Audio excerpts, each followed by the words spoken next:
من بعد ما سألتكم على انستغرام وفيسبوك إذا بتحبوا أني أعمل فيديو عن قصتي مع فيروس كورونا أو بحكي عن موضوع تاني له علاقة بالبيوتي والسكين كير، اخترتوا أني خبركم قصتي مع فيروس كورونا. بصراحة أنا كنت حابة كتير أني أحكي عن هيدا الموضوع. أول شيء لأنه أنا حابة أحكي لأنه بحس يمكن هيدا الشيء رح يريحني، ولأنه لازم كل شخص يعرف إنه فيروس كورونا منه مسحة ولا كذبة، وفيروس كورونا منه مجرد رشح عادي. يمكن في أشخاص بيقطع عليهم بطريقة كثير سلسة وبسيطة، في ناس بتكون العوارض خفيفة، في ناس عوارض قوية، بس صدقوني حتى العوارض الخفيفة بتوجع كتير. الحالة النفسية اللي بنقطع فيها منا حلوة أبداً، والقصص اللي بتصير معنا من بعد ما نصح من كورونا، يعني العوارض يلي بتكون بوست كورونا، كمان رح خبركن عنها بهيدا الفيديو. فتابعوني للآخر إذا بهمكن تعرفوا أكثر عن فيروس كورونا، وإذا لا سمح الله انتم انصبتوا أو حدا من الناس اللي قريبين منكم انصابوا، شوي صغير تكونوا عندكم فكرة كيف لازم نتصرف بهيدا الظرف. تابعوني لآخر الفيديو ورح خبركن كل شيء بكل التفاصيل. مرحبا جميعا، اهلا فيكم بقناتي على يوتيوب. لكن مثل ما قلت لكم رح خبركم قصتي مع فيروس كورونا، بس اذا كنتوا عم تحضروني للمره الاولى رح اعرفكم عن حالي. انا سنتيا بدران، بتمنى انه تشتركوا بقناتي، اذا بعد ما اشتركتوا سبسكرايب واكبسوا على زر الجرس تيوصلكم نوتيفيكيشن كل ما بنزل فيديو جديد. هلا رح خبركم كيف لقطنا فيروس كورونا. نحن من الأشخاص أنا وزوجي يلي كتير بننتبه وكتير أخدين احتياطاتنا، ولكن ظروف شغلنا ما بتخلينا نلتزم بالحجر المنزلي الدائم، اللوك داون، مثل كل العالم تقعد ببيوتها، لازم نروح على شغلنا. فزوجي لقط الفيروس من شغله، ومع انه هو ما كان متخالط مع اشخاص لاقطين فيروس، ولكن كان في عدوى بالشغل وهو من الاشخاص يلي انعدوا. فاللي صار انه من عشيه كان نهار الاحد بلش يسعل. اول شيء هو ما اخذ وعطى انه رح يكون لاقط الفيروس، لانه هو عنده حساسيه، وكل سنه مثل هيدا الوقت بيصير عنده عوارض السعله. بس تاني يوم بلشت حرارته تطلع، وانا كنت كتير مصره انه يروح يعمل البي سي ار تنتاكد. فرحت انا وياه عملنا البي سي ار، لانه عايشين بنفس البيت وكنا بعدنا عم ننام بنفس الاوضه. فنتيجة البي سي ار تبع زوجي طلعت بوزيتيف، أنا طلعت نيجاتيف. بس كان لازم إني أحجر حالي معه، حتى لو كنا كل واحد بأوضة، بس كان لازم أحجر حالي وما أختلط مع العالم، لأنه بعد كم يوم يمكن تبين علي العوارض وتكون نتيجتي بوزيتيف وأنا بعد ماني عارفة. فما في خبركن قديه كان في خوف، لأنه ما كنا مستنظرين هيدا الشيء. تفاجأنا كتير، وزيادة انه ما كنا عارفين كيف بدنا نتصرف مزبوط، ما كنا عارفين هالفيروس كيف رح يتفاعل بجسم جوزي. هيدا من ناحية أنا كنت كتير عتلاني هم هيدا الشيء، من ناحية تانية عتلاني هم إنه كون أنا من عدية بعد وماني عارفة، وخايفة إنه يبين علي أنا كمان عوارض تكون قوية وما حدا منا يقدر يهتم بالتاني. وكنت خايفة كمان انه نكون عاديين اهلي او اهل جوزي، لانه هن الاشخاص الوحيدين يلي كنا عم نشوفهم، واهلي كنا شايفينهم قبل بيومين من ما يبلش العوارض على جوزي. فكان كل هود القصص عم نفكر فيهم وعتلانين هم كمان بعدنا عم نحكي مع الأطباء شو الأدوية اللي لازم ناخدها. أوكي بنعرف لازم ناخد الفيتامين سي والفيتامين دي، بس في قصص تانية لازم ناخدها، يمكن أنتيبيوتيك غير البنادول، إذا لازم ناخد أسبرين أو لا. كتير قصص عم نفكر فيها. أول شيء أكيد كل حدا منا كان عم بنام بأوضة، أنا بقيت بالبيت، ما رحت على محل تاني، لأنه كنت كتير عتلانة هم إنه يصير جوزي عنده عوارض قوية خصوصاً بالليل، وما يقدر هو يهتم بحاله، ما يكون قادر يعرف شو لازم يعمل، يمكن ما يقدر يطلب حكيم، ما يقدر يتلفن لي. فكنت مصرة إنه نضل بالبيت. وما في خبركم انه عن جد اول 3 ايام ما كنت عم نام ابدا، ما كنت عم بقدر اخفى قد ما عن جد كنت عتلانة هم. هلا الشيء المنيح انه العوارض كانت الى حد ما مقبوله، كان في حراره لل8.5 توصل، مش اكثر من هالقد، بس كان في عوارض وجع جسم، وجع راس كتير قوي. هودي كانوا أكتر شيء. من عشية كان كتير يعرق. أنا شخصياً بعد يومين من ما عملنا الPCR بلشت حس إنه زلاعيمي عم بشوكوا شوي وحس بوجع بإجري، بس كنت أقول إنه هيدا من الستريس يلي أنا هلأ عم بعيشه، مش من فيروس كورونا، لأنه ما كان عندي حرارة. يعني كنت دايماً عم باخد حرارتي بس ما كان في حرارة، فكنت دايماً عم بقنع حالي إنه هودي من عوارض الستريس، لأنه كنت كتير معصبة وكتير عتلانة هم. بعدين صرت شوي حس انه وجع اجري عم بيزيد، بس كمان كنت دايما اقول انه هيدا من الستريس. ما كان عندي غير هيدي العوارض. في بس ليلة يمكن بعد شي 5 أيام معرقت من عشية شوي، بس قلت أنا خليني طول بالي تأعمل الPCR كان قطع 7 أيام، هيك بتكون النتيجة مزبوطة أكتر ودقيقة أكتر. بعد حوالي 7 أيام رجعت عملت الPCR وطلعت بوزيتيف. بس كان عندي تعب جسم كتير، يعني ما في خبركن إن كان أنا أو جوزي قديه كنا نضل نايمين، لأنه في تعب مش طبيعي قديه هيدا التعب والنعس. يعني قبل الساعة 11:30 12 الظهر ما كنا نقوم من النوم، نتروق نتغدى نرجع بعد الظهر ننام شي 2 3 ونرجع من عشية نرجع ننام بكير، لأنه في تعب جسم مش مقبول. هلأ العوارض يلي أنا حسيت فيها كانت إلى حد ما تعتبر عوارض خفيفة، بس عن جد بقلكن إنه حتى هيدي العوارض الخفيفة كتير بتوجع. يعني أنا ولا مرة كنت حس إنه معقول وراكي وإجري يوجعوني بهيدي الطريقة، ما عود أقدر أمشي. يعني أنجأ تصير عم بجر إجري لأنه لازم أقوم ولازم أمشي ولأنه في قصص لازم أعملها. وجع الراس كتير قوي، حتى يعني لو ناخد البنادول مثل ما لازم ما بيروق وجع الراس. بتحسوا شي من جوا بقلب دماغكم عم يوجعكم من جوا، شي هيك لقطكم وكابس على راسكم، شي كتير بوجع. مثل ما قلت لكم تعب كتير، والتعب بعده لهلا موجود. انا هيدي العوارض يلي اكثر شيء حسيت فيها. كمان كان حس انه جسمي عم بنمل، خصوصا من عشيه او بس حس حالي كتير تعبانه، جسمي عم بنمل، راسي عم بنمل. الشيء يلي العوارض اللي هي كتير نادره اللي صارت معي انه طلع لي حساسيه باجري باخر يومين تقريبا. يعني فجاه كنت قاعده بلاقي انه اجري كتير عم بيرعوني، بدي حكهم، بتطلع انه في تشات كتير حمر وكتير كبار على اجري، خصوصا على كعب اجري وعلى ركابي، تشات كتير حمر.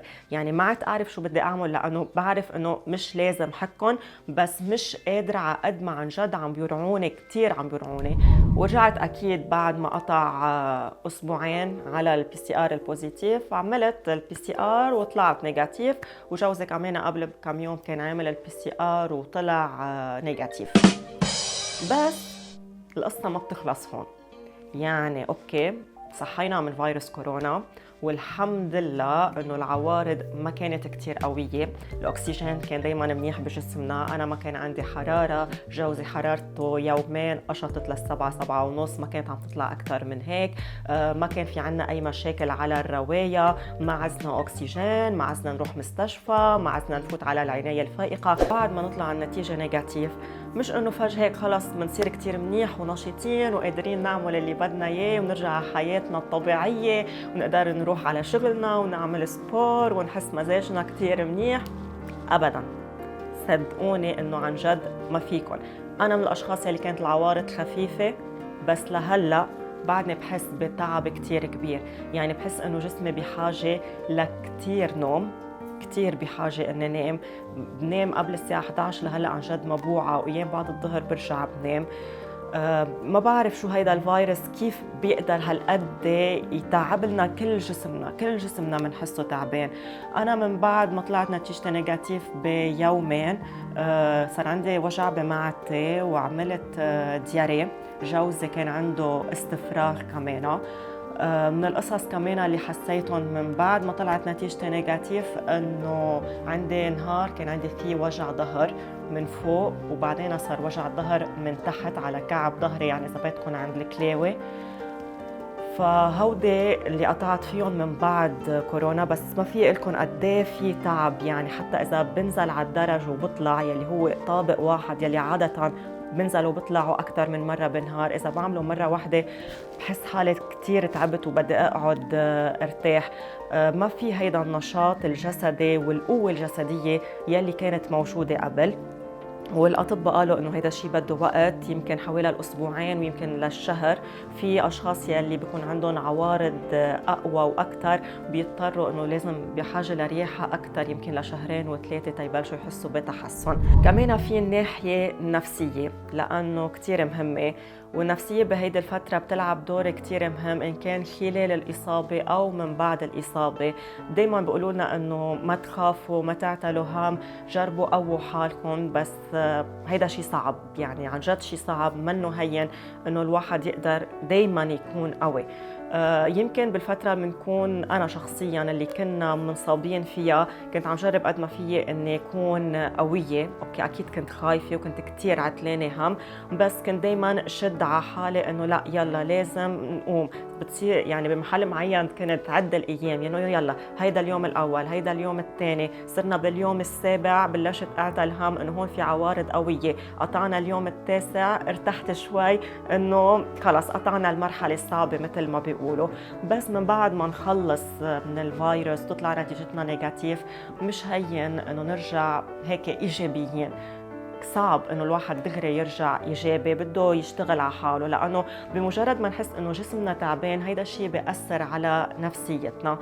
فأنا لهلا أيام بكون منيحة، أيام بحس حالي داون أكتر.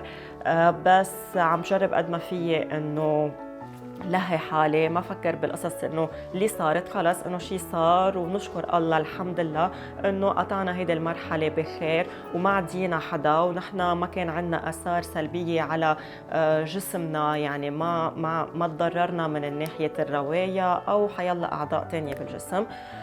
فبنجرب قد ما فينا انه نرجع على الحياة الطبيعية، بنجرب قد ما فينا نقوي حالنا ونعطي جسمنا هيدي الراحة يلي هو بحاجة لها. يعني اذا حسينا حالنا انه تعبانة بدي نام، بنام، مش انه لا سينتيا لازم تكوني قوية وتضلك واعية، لا جسمك بحاجة انه ينام ويرتاح، خليه يرتاح لانه هو بحاجة لهيدي الراحة. أنا هلأ رح أرجع على شغلي مفروض بهودي اليومين. عتلاني هم شوي إنه ما أقدر يكون عندي التركيز الكامل، بس بنفس الوقت بدي أرجع على الحياة الطبيعية يلي كنت عم بعيشها قبل. بدي أرجع على شغلي، بدي أرجع صور اليوتيوب يلي هلأ عم بعمله. كان كتير صعب علي، يمكن لي 3 جماع غايبة عن اليوتيوب، بس كان كتير صعب. يعني حتى لما طلعت نتيجتي نيجاتيف ما كنت قادرة ان هيك اقعد قدام الكاميرا واحكي مثل ماني عم بحكي هلا. حتى هلا يعني هيك عملت افور، شديت على حالي انه لا سينتيا لازم ترجعي تصوري يوتيوب، لانه هيدا الشيء بيعطيكي موتيفيشن انك انت تكملي وترجعي على الحياة اللي كانت عندك. فهيدا اللي هلا جربت اني اعمله ونجحت بتصور، لانه قدرت اني صور هيدا الفيديو. ورح ارجع على حياتي الطبيعيه ورح اعطي جسمي مجاله انه يرتاح، واني ارجع مارس الرياضه على القليله 2-3 بالاسبوع، اني ارجع امشي، ارجع اتحرك، اقدر ارجع اتواصل مع الاشخاص المقربين مني بهيك بفرح اكثر. هيدا هو كل يلي صار معنا خلال هال3 أسابيع. هيدي قصتي مع فيروس كورونا. انبسطت كتير اني حكيت معكم بالموضوع واني اعطيتكم هيدي الخبره. بتصور هيك ارتحت شوي، لانه كنت حاسه انه كل هودي القصص عم بفكر فيهم وبدي احكيهم، هلا احكيتهم. بتمنى انه عن جد ما حدا ينصاب بهيدا الفيروس. انتبهوا على حالكم كتير، واذا انصبتوا بالفيروس او حدا من الاشخاص اللي بتعرفوهم انصاب، كونوا واقفين حدهم معنويا، لانه هيدي شغله يمكن نسيت احكيها، انه انا كنت كتير ارتاح بس اشخاص اصدقائي من الشغل، اهلي، اهل جوزي يحكونا، هيدا الشيء كان يريحنا، لانه ما كنا عم نحس حالنا انه نحن لحالنا، لا في ناس عتلانه همنا، في ناس عم تطمن عنا، في ناس هي واقفه حدنا وناطره انه نحن نصير منيح. فجربوا انتم كمان طمنوا على الاشخاص اللي حواليكم، وقفوا حدهم ولو تليفون واحد بالنهار، صدقوني هيدا شيء بيريحهم. وكمان بدي اقول لكم شغله صغيره، انه الصلاه كتير بتفيد. الصلاة بحياتنا اليومية وكل يوم هي شغلة كتير مهمة وأساسية، وخصوصا بهيدا الظرف الصعب يلي بنكون عم نقطع فيه. فتكلوا على الله واطلبوا هيك من الله انه هو يساعدكم ويعطيكم القوة انه تقطع هيدي المرحلة على خير وبأقل أضرار ممكنة. أنا بحبكم كتير وشكرا لكم انكم حضرتوني بهيدا الفيديو وسمعتوا قصتي، وبتمنى اني اكون قدمت لكم هيك الإفادة اذا لا سمح الله صار معكم انتم اي شيء تكونوا عارفين كيف لازم تتصرفوا. واكيد دغري بتحكوا الحكيم ده هو يتبعكم ويعطيكم الدواء والادويه والفيتامينات يلي لازم تاخذوها. انا بشوفكم الاسبوع المقبل بفيديو جديد. اذا بعد ما اشتركتوا بقناتي ما تنسوا تشتركوا سبسكرايب وتوصوا على زر الجرس ليوصلكم نوتيفيكيشن كل ما بنزل فيديو جديد. وكمان تابعوني على كل مواقع التواصل الاجتماعي فيسبوك وانستغرام.